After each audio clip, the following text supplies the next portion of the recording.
Mheshimiwa Spika, leo ninasimama nikiwa na uzito mkubwa moyoni.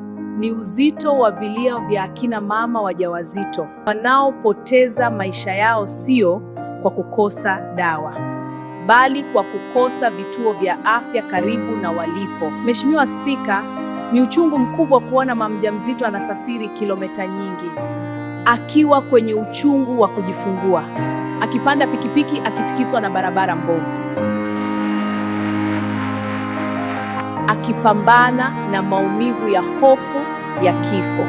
Wapo akina mama wanaofika hospitalini wakiwa tayari wamechelewa, na wengine hawafiki kabisa, wanafariki njiani wakiwa wamebeba matumaini ya kuona watoto wao, lakini matumaini hayo yanazimika njiani.